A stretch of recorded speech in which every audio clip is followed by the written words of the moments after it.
దేవునికి స్తోత్రం. ఆదికాండం 12వ అధ్యాయం మనం చూసాం. అబ్రహాం గురించి మనం చూస్తున్నాం. ఇది ఈ ఈ అబ్రహాం అనేటువంటి ఒక వ్యక్తి గురించి ప్రపంచంలో సగం మంది అనుకోవాలి చెప్పాలంటే. అతని యొక్క మాకు సంబంధించినోడు, మా కుమారులు అని అంటున్నారు.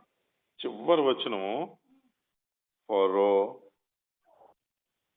అతని విషయమై తన జనులకు ఆజ్ఞాపించాడు, బాబు ఇతన్ని మాత్రం ముట్టుకోవద్దు, ఇతని భార్యని కలిగిన సమస్తమును వెళ్ళిపోయిన నీకు ఒక నమస్కారం అని పంపించాడు. ఎందుకంటే అబ్రము కరువు వలన ఐగుప్తికి వెళ్తా అలా ఆవిడ బాగుంది, అందంగా ఉందని ఫరో తీసుకుని వెళ్ళిపోతే నన్ను చంపేస్తారు కాబట్టి ఫరోకి ఏం చెప్పమంది, ఇతను నా యొక్క బ్రదరు, సహోదరుడు అని చెప్పమంటే అలాగే చేసింది. దాని గురించి ఫరో గారు బోల్డ్ అంత ఆస్తితో పాటు దాసీల్ని ఇచ్చాడు. దేవుడు ఈవిడి చేసిన జ్ఞాపకం చేసుకుని సారాన్ని జ్ఞాపకం చేసుకుని ఫరో ఇంటి వారందరినీ కూడాను బహుబాధించినందున ఫరో తెలుసుకుని సారాయిని అలా ఆయన దగ్గరికి పంపించాడు.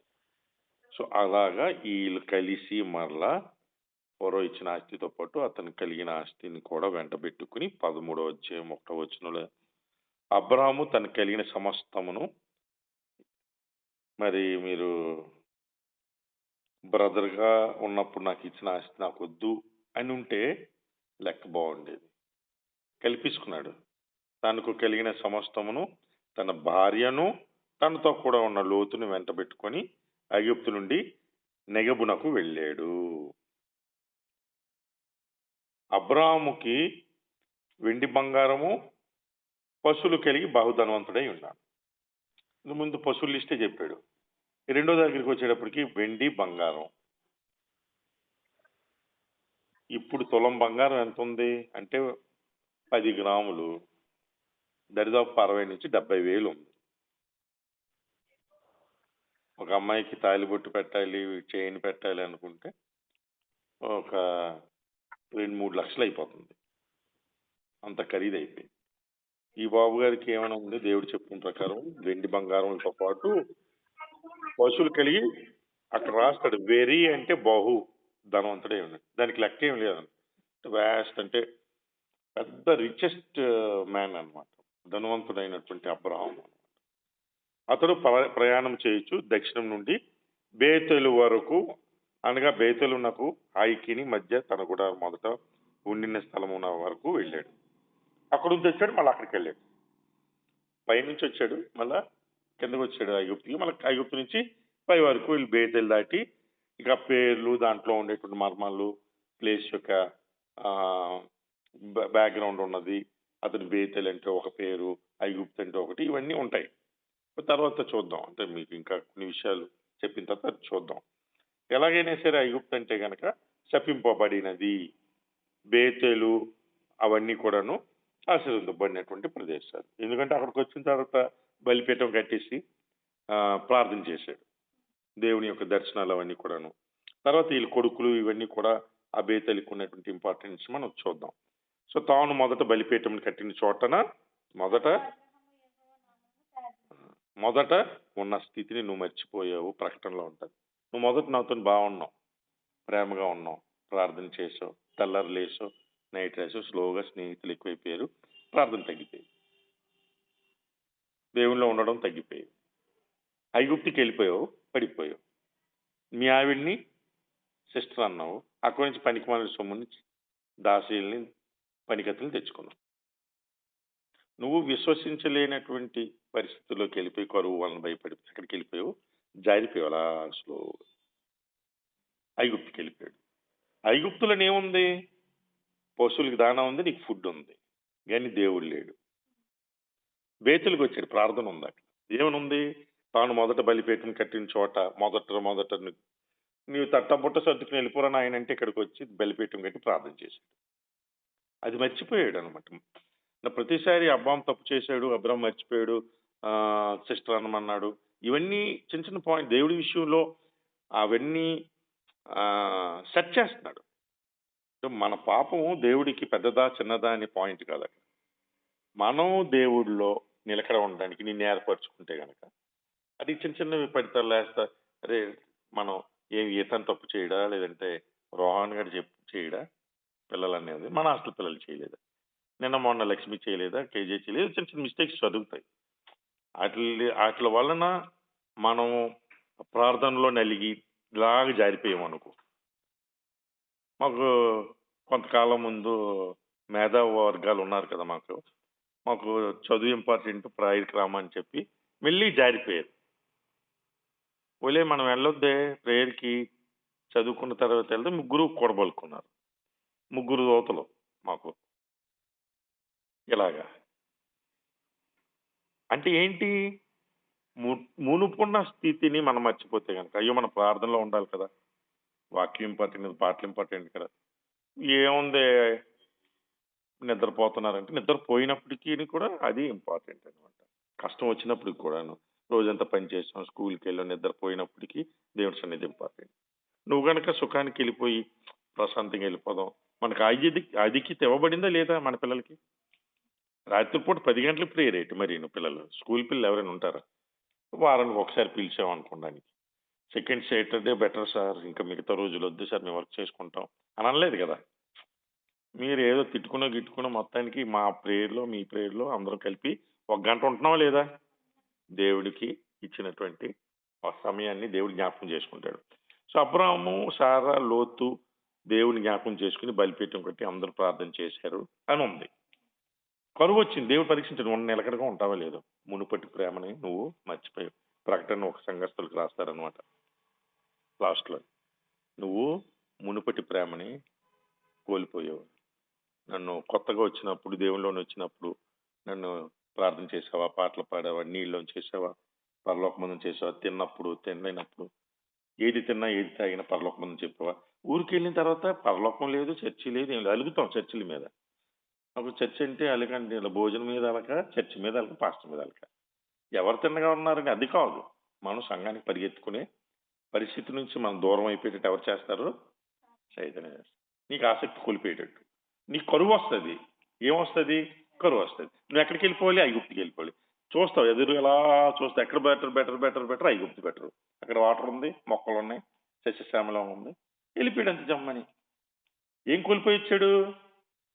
సిస్టర్ని కోల్పోవాల్సింది, అంటే వాళ్ళ ఆవిని కోల్పోవాల్సింది, వాళ్ళ భార్యని కోల్పోవాల్సినోడు దేవుడు మళ్ళా తిరిగి చెప్పించి ఇంకా ఎక్స్ట్రాగా తలనొప్పి పట్టుకుని వచ్చాడు అబ్బాం. అదేంటంటే తర్వాత చూద్దాం. సో ఏం జరిగింది?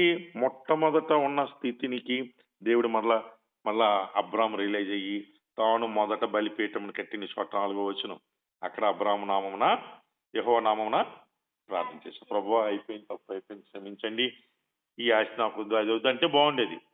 తర్వాత లోతు చాలా కొన్ని వాక్యాలు అధ్యాయాల తర్వాత లోతు సెపరేట్ అయిపోయిన తర్వాత, లోతు సొదొమ గొమొర్రాలో ఉన్నప్పుడు ఆ రాజులని అందరినీ ఓడించి ఒక రాజు ఏం తీసుకెళ్తాడు? ప్రజలని ఆ స్థితి తీసుకెళ్ళిపోతారు. అందులో ఎవరుంటారు? లోతు భార్య, 2 కూతురు ఉంటారు, వెళ్ళిపోతారు జమ్మని బానిసల కింద. అబ్రాము వినపడతాడు, ముసలాయన ఉన్న 300+ మనుషులను పట్టుకుని వెళ్ళి యుద్ధానికి వెళ్ళి వాళ్ళందరినీ ఓడించి తీసుకుని వస్తాడు.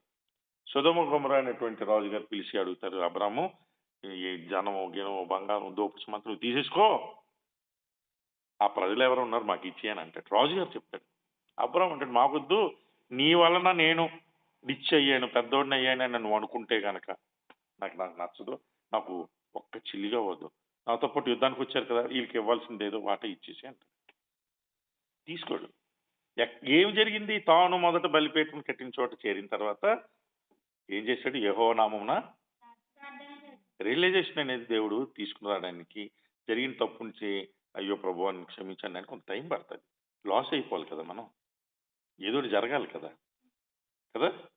దేవుడు కృపగలిగిన దేవుడు కాబట్టి మనం సారాని కోల్పోకుండా, సారా ఎవరు వస్తున్నారు? సారా గర్భం నుంచి యేసయ్య దేవుడు రాబోతున్నాడు. అంతే కదా! ఆ లైన్ నుంచి అబ్రహాము నేను ఎన్నుకున్నటువంటి జనాంగంలో నేను ఎన్నుకున్నటువంటి వ్యక్తి. అటువంటి జీనియాలజీ నుంచి, అటువంటి వంశావళి నుంచి ఎవరు రాబోతున్నారు? యేసు రాబోతున్నారు. ఎంత జాగ్రత్తగా ఉంటాడు దేవుడు. తీసుకెళ్ళి పనికిమాలిన ఫరో దగ్గరికి తీసుకుని వెళ్ళిపోయేటట్టు చేశాడు అబ్రహాం. ఎవరు రావాలి? యేసుక్రీస్తు. గర్భాన్ని పాడు చేసేస్తే అర్థమా లేదా? ఇంకేముంది పతివ్రత, మన పవిత్రత ఎక్కడుంది? యేసుక్రీస్తు రావాలి కదా! నేను పాడైపోయినటువంటి అమ్మాయిని కానీ నేను మారు మనసు పొందానంటే యేసుక్రీస్తు వంశావళిలోకి సెట్ చేస్తాడు దేవుడు. ఏంటి మీ బైబిల్లో వ్యభిచారులు ఉన్నారు, వేగుల వారికి వెళ్ళినప్పుడు అక్కడ ఒక స్త్రీ ఉంది, వ్యభిచారంలో ఉన్న స్త్రీ. వాళ్ళందరినీ తామారు వాళ్ళ యొక్క మామగారితోని గర్భం తెచ్చుకుంది. ఈ యోధ ఇలా చేశాడు కదా, తామారు ఇలా చేసింది కదా, చాలా మంది బయట వాళ్ళు అంటారు. వాళ్ళెవరు? పాపులు. కానీ మారితే గనక ప్రభువా తప్పు అయిపోయింది క్షమించిన ఆయన అని అంటే గనక నువ్వు వచ్చి మంటే లైన్లో నిలబడమంటాడు. దేశదిమ్మరై పాపివై ఇటు తిరిగి అటు తిరిగి నాకు ప్రశాంతత లేదు, దేవుడు లేడు, సమాధానం లేదు, శాంతి లేదు అన్నోడు దేవుని సన్నిధిని ఎత్తుక్కుని రక్షణ మార్గంలోకి వచ్చిన తర్వాత దేవుడు ఎక్కడ నిలబెడతాడు? అతని వంశావళిలో నిలబెడతాడు. యేసుక్రీస్తు కుమారుల కింద ఆయన వంశావళిలో ఉంటారు. సో దేవుడు కూడా వాళ్ళ ఫాదర్ కూడా అమ్మాయి మంచిది కాదు అయినప్పటికీ మారు మనసు పొందింది, దేవుడిని నమ్ముకుంది, మంచి అమ్మాయి అయిపోయింది కదా, రా యేసుక్రీస్తు వంశాల్లో ఉంటాడు. రాయల్ బ్లడ్ రాజరికపు వ్యవస్థలో ఉండాలి, అలా బంగారు గదుల్లో ఉండాలి, బంగారు ఉయ్యాల్లో ఉండాలి, ఆ స్టైల్ ఏమి దేవుడిది కాదు. తగ్గించుకుని మీ గురించి యేసుక్రీస్తుని దేవుడు ఏం చేశాడు? దరిద్రుడిగా చేశాడు అనమాట. సో యేసుక్రీస్తు ధనవంతుడు, సృష్టికర్త, ప్రపంచం లోకలన్నీ ఎవరివి? ఆయనవి. అది మన యోహాను 1:2 ఎవరు చెప్పారు? కంఠస్థ వాక్యం చెప్పండి. చెప్పు. ఆది ఎందు వాక్యం ఉండెను, వాక్యం దేవుడై ఉండెను. వాక్యం ఎవరు? ఆయన చేసిన ప్రతి కార్యం ఆయనే చేశాడు అన్నది. సృష్టిలో జరిగిన ప్రతిదీ ఆయన చేశాడు. ఆయన చేయలేనిది ఏమీ లేదు. అటువంటి యేసుక్రీస్తుని మనిషి రూపంలో రావడానికి అబ్రహాం ఎన్నుకున్నాడు. నువ్వు లైన్ రాలని. కానీ ఈ మాస్టర్ గారు ఏం చేశారు? జారిపోయారు అలా కిందకి. బేతేల్ నుంచి ఎక్కడికి వెళ్ళిపోయాడు? ఐగుప్తుకి వెళ్ళిపోయాడు. నువ్వు ఈ మనుషులు ఎంతే బుర్ర లేని వాళ్ళు, నేను అన్ని చేశాను, నా యొక్క శక్తి సరిపోలేదా మీకు? నేను మీకు కరువులో నేను పోషించలేను అనుకుంటున్నారా? 20 లక్షల మందికి నేను మన్నాను రాబోయే కాలంలో పంచి పెట్టాల్సిన వాడిని నేను. ఆఫ్టర్ ఆల్ మీ యొక్క మనుషులకి, మీ యొక్క గొర్రెలకి నేను ఫుడ్ సప్లై చేయలేనా? జడ్పీస్ కొట్టిలేదు దేవుడు అబ్రాహాంకి. ఏం కొట్టలేదు? ఇంకోటి నేను ఎన్నుకుంటాను. ఎవరు అబ్రాహాము? నేను చెప్పగానే వచ్చినటువంటి అబ్రాహాము తప్పు చేసిన నేను చేరదీస్తాను. తను కూడా అలుగుతాడు. వాళ్ళన్నీ ఏమి మిస్టేక్ చేసినా గట్టిగా సరే సైలెంట్గా ఉంటాను. వదిలేస్తావా కదా? నచ్చ చెప్పండి, నెక్స్ట్ టైం ఇది చెయ్యొద్దు, అల్లది చెయ్యొద్దు అని చెప్తాం. దండించడం ఎందుకు అవసరం? మనం లైన్లో పెట్టడానికి మన పిల్లల్ని కొడతాం ఎందుకు? వాడి మీద మనం కొట్టిన గంటకి మళ్ళీ మనతో పాటు అన్నీ మర్చిపోతారు. అవునా? పగ పెట్టుకుని మనసులో పెట్టుకుని డాడీ నువ్వు కొట్టావు. మా చిన్నవాడు అంటుంటాడు 4-5 సార్లు, ఎక్కువ సార్లు అంటాడు నువ్వు పలానా టైంలో కొట్టావు, జ్ఞాపకం చేస్తుంటాడు. అల్లమ్మ కొట్టి ఏమైనా దెబ్బ తగిలితే నాకు వచ్చి చూస్తే ఇదిగో కొట్టిందమ్మ, కన్నం పడింది, తొక్క ఊడింది, దాని మీదే మైండ్ ఉంటుంది. అది మళ్ళీ 2-3 తర్వాత మర్చిపోతారు. సో దేవుడైనా సరే పిల్లల్ని సన్మార్గంలో పెట్టడానికి అబ్రాహ్మణులు లాంటి వాళ్ళు కానీ మళ్ళంటి వాళ్ళు కానీ దేవుడు ఏం చేస్తాడు? సెట్ చేస్తాడు. నీ గురించి ఒక కరువు, దేశంకి కరువు వచ్చింది, ఒక ఏరియాకి కరువు వచ్చింది. ఎవరి గురించి? ఒక అబ్రాహ్మణ్ గురించి. ఒక యోబు గురించి ఏమైంది? పరిస్థితులు తారుమారమైపోయి.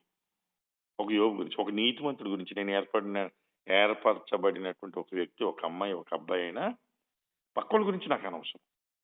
మరి ఆ టైంకి రెడీగా ఉంటే ఓకే, రెడీ రాకపోయినా సరే నాకు ఎవరు కావాలి? నీతిమంతులు కావాలి.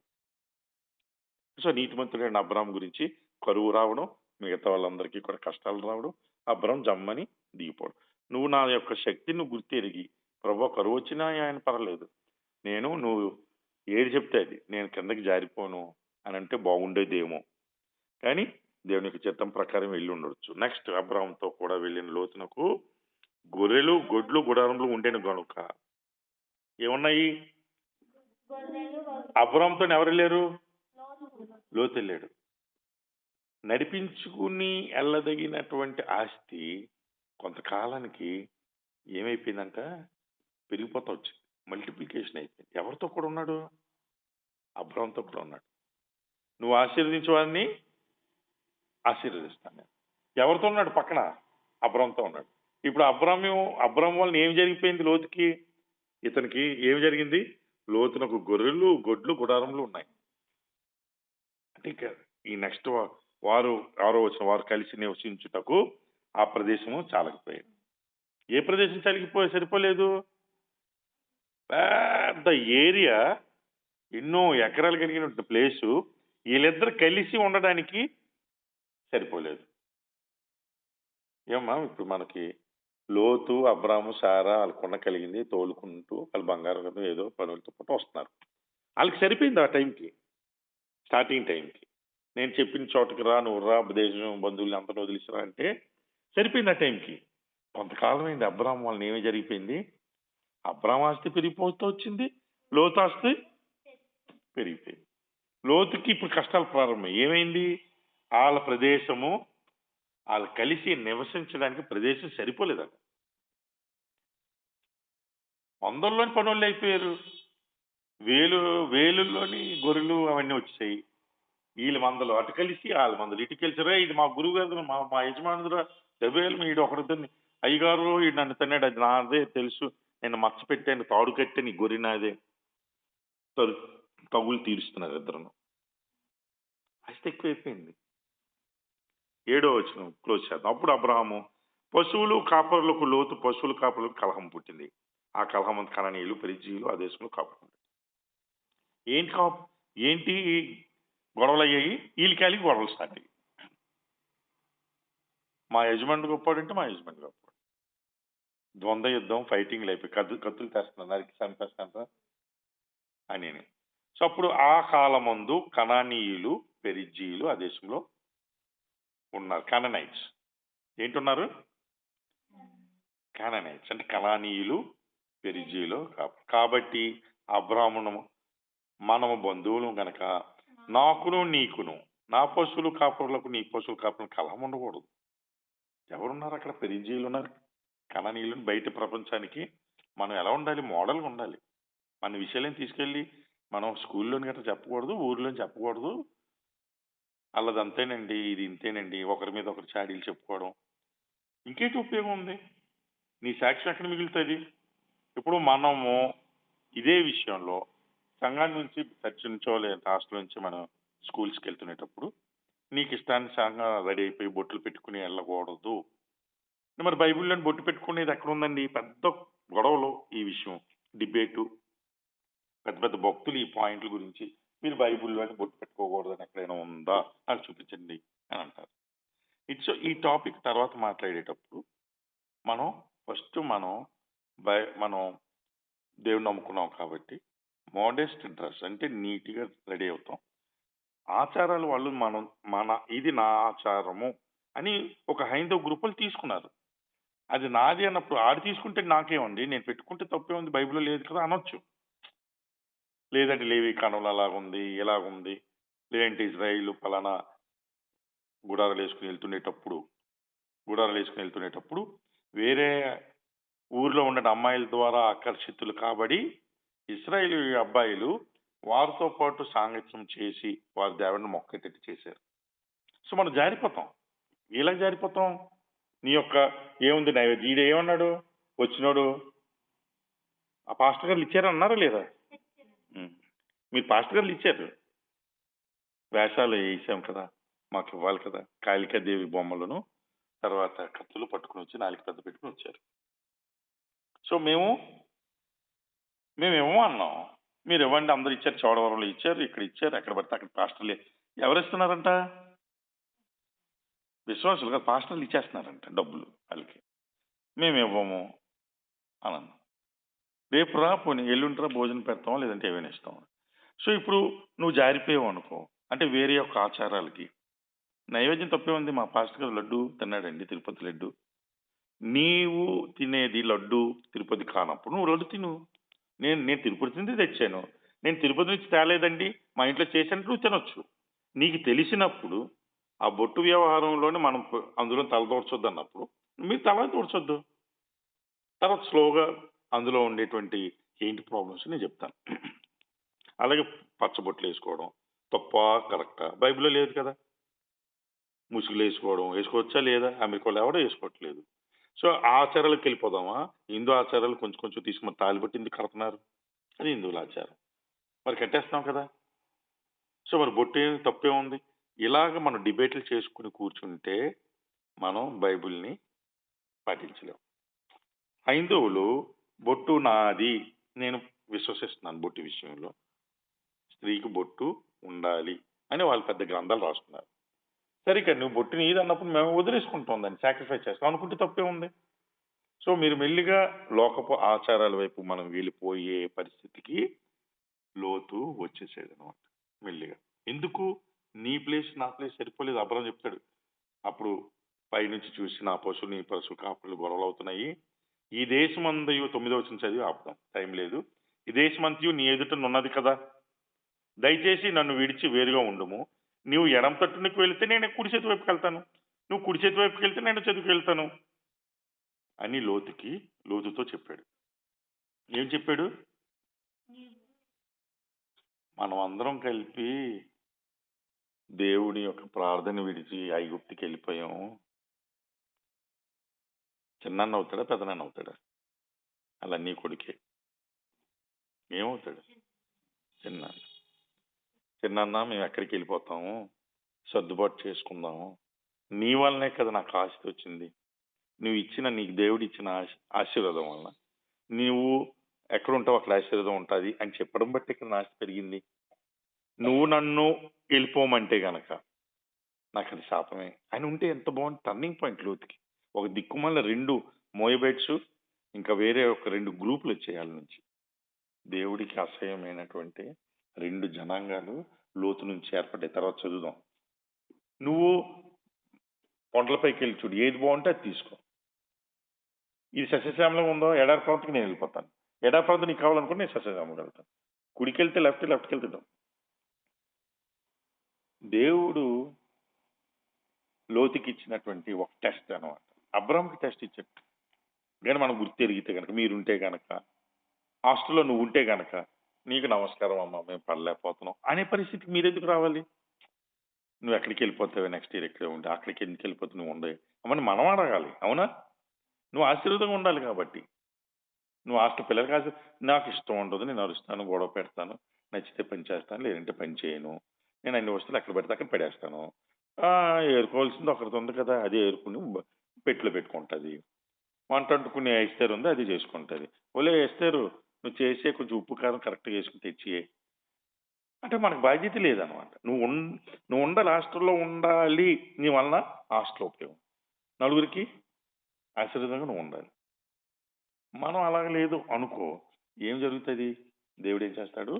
అబ్రహాము దగ్గర నుంచి లోతును వేరు చేసినట్టు తెలివిగా, అసలు ఏం లేదు, లోతు వల్ల నీకు ఇబ్బందిగా ఉంది అబ్రహాము, నేను నిన్ను విస్తరింప చేయాలి అనేటువంటి ఒక విషయం వచ్చినప్పటికీ లోతు అడ్డుపడుతున్నాడు అనిపిస్తుంది. లోతు కనుక వెళ్ళిపోయాడు అనుకో, నీ ఇష్టం, నువ్వు నడిచినంత, నువ్వు కొబ్బరితాడు పట్టుకుని నీ ఇష్టం ఎన్ని కిలోమీటర్లు నడిస్తాను, అన్ని కిలోమీటర్లు నీకు ఇచ్చేస్తాను. దేవుడు అంటాడు, నువ్వు చూడు పైకి చూడు, నీకు నడిచినంత నీకు ఇచ్చేస్తాను. లోతు వెళ్ళిపోయిన తర్వాత దేవుడు అంటాడు. సో ప్రతీది అబ్రహాం విషయంలో ఒక వెరైటీ స్టోరీ అనమాట. మనం నేర్చుకోవాల్సింది, అబ్రహాము దేవుడిచ్చినటువంటి ఒక వాగ్దానం, ఆశీర్వాదంగా నువ్వు ఉంటావు, నువ్వు ఆశీర్వదింపబడిన వాడిని నేను ఆశీర్వదించేస్తాను. మనం ఎవరితో ఉండాలి ఇప్పుడు? అబ్రహాంతో ఉండాలా లేదా? ఉచితంగా అనుగ్రహింపబడుతుంది. నువ్వేమైనా కాయ కష్టం చేసి లోతు కనుక పెద్దోడైపోయాడా? ఎవరి వల్ల అయిపోయాడు? ఎవరి వలన అబ్రాము రిచ్ అయిపోయాడు? దేవుడి వలన. దేవుడి వలన వచ్చినట్టు ఆశీర్వాదం అబ్రాము మీద పడి అబ్రాము మీద నుంచి వచ్చిన ఆశీర్వాదం జనాలకి వెళ్తున్నది. ఫ్లో అలా డైరెక్ట్ ఫ్లో కాదు. అబ్రాముకి డైరెక్ట్ ఫ్లో ఇచ్చాడు. సో అక్కడ నుంచి నీ మీద, సూర్యుడి మీద, నేను సూర్యుడిని మండిస్తున్నాను. పెద్ద జ్యోతి పగలనేరడానికి. ఆ జ్యోతిని తీసుకుని చంద్రుడు నైట్ టైం చిన్న కాంతి స్వయం ప్రకాశం మండించడానికి ఏమీ లేదు. చంద్రుడి దగ్గర ఏమీ లేదు, మనిషి దిగవచ్చు. సూర్యుడి దగ్గరికి నువ్వు వెళ్ళగలవు, బూడిదైపోతుంది. దగ్గరికి వెళ్తే బూడిదైపోతాయి. ఎముకలు కూడా ఉండవు. ఏ మెటీరియల్ భూమి మీద ఏ మెటీరియల్ సూర్యుడికి సమీపింపలేవు. భూమి మీద లేదు అలాంటి మెటీరియల్. కొన్ని వేలు ఫారెన్ హీట్ డిగ్రీ సెంటిగ్రేడ్ టెంపరేచర్తో మండుతూ ఉంది అది. ఆ యొక్క కాంతి, అబ్రహాం యొక్క కాంతి నువ్వు గనక తీసుకోగలిగితే, ఆ సూర్యుడి కాంతి చంద్రుడు తీసుకుని ప్రకాశింపితే ఎలాగుంటారో, రాత్రి నేలడానికి చిన్న జ్యోతిని ఏర్పాటు చేసినట్టు నక్షత్రాలని మనం కూడాను ఆ అబ్రహాం నుంచి వచ్చిన కాంతిని అనుభవించగలిగినప్పుడు, యేసుక్రీస్తు అంటాం నీ ముఖ కాంతి నా మీద ప్రసరింప చేయని మనం అంటే మనం వెలిగిపోవడానికి కాదు, మన స్కిన్లు వైట్ అయిపోవడానికి కాదు, ముఖ కాంతి ప్రసరింపజేయడం అంటే ఆ ఆశీర్వాదపు లైన్లో మనం ఉండాలి. మనం అద్దంలో చూసుకుందేవా అలా సమరయ స్త్రీలాగా చేదుకొనుటకు నీకు ఏమీ లేదు, బకెట్ లేదు, తాడు లేదు, ఏమీ లేదు, వాటర్ ఏమంటాం తిరిగేసి జీవజలములని నేను ఇచ్చే జీవజలం నిత్యము ఉంటాయి. నీకు దప్పిగేదంటే బాబు నాయన లోతుగా ఉంది. ఇసాకు బాబి నేను వెళ్ళాను, ఇసాకు చాలా లోతుగా ఉంటుంది. ఇప్పటికీ నీళ్ళు ఉన్నాయి. ఎప్పుడుది? ఇసాకు యాకోబులు తవ్వించినటువంటి బావి ఇప్పటికీ వాటర్ ఉంది ఫిజికల్గా. కానీ యేసుక్రీస్తు నేను ఇచ్చేటువంటి జీవజలంలో ఎప్పటికీ డ్రై అయిపో. అమ్మమ్మ అదేదో నాకు ఇచ్చి నేను ఇక్కడికి వచ్చి తోడుకొని అంటారు. ఫిజికల్గా ఆలోచించి యేసుక్రీస్తు అంటాడు నేనే జీవాహారం, మీరు నన్ను తింటే రక్తం తాగితే తప్పించి మీరు జీవం. అదే 5,000 మందికి పంచాడు కదా, 5 రొట్టెలు 2,000. అదేదో మాకు ఆహారం కావాలి, తిరిగిపోతుంది, వెళ్తున్నారు. చపాతీలు చేయక్కర్లేదు, కూర చేయక్కర్లేదు, దేవుడు ఇది చేస్తాడు, మనం హ్యాపీగా తినచ్చు, టేస్ట్గా బర్గర్లు తినచ్చు, దాంతో ఏదైనా చేసుకుని తినచ్చు. దేవుని యొక్క ముఖ కాంతి మన మీద పడినప్పుడు మనం ఆయన వల్లే ఇంకొకరికి వెలుగునిస్తాం. మనం వెలిగింపబడితే మన యొక్క చుట్టుపక్కల ఉన్న చీకట్లో ఉండేటువంటి వాళ్ళకి మనం వెలిగిస్తాం. ఆత్మదీపమును వెలిగించు యేసు ప్రభో,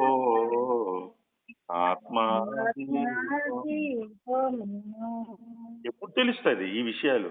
మన ఆత్మ దేవం గ్రహించబడినప్పుడు, ఆత్మ విషయాలు మనం గ్రహించబడినప్పుడు, ప్రభువా నేను బేతేలు నుంచి జారిపోయాను ప్రభువా, వెళ్ళిపోయాను ప్రభువా, నాకు ఆశీర్వాదాలు పోయాయి. లోతు అబ్రహాం విడిచి వెళ్ళిపోయినప్పుడు రియలైజ్ చేయడో లేదు తెలియదు. చిన్న నేను ఎక్కడికి వెళ్ళిపోతాను అని అనలేకపోయాడు చివరి వరకు. సో ఆ స్టోరీ తర్వాత చూద్దాం. కళ్ళు మూయండి.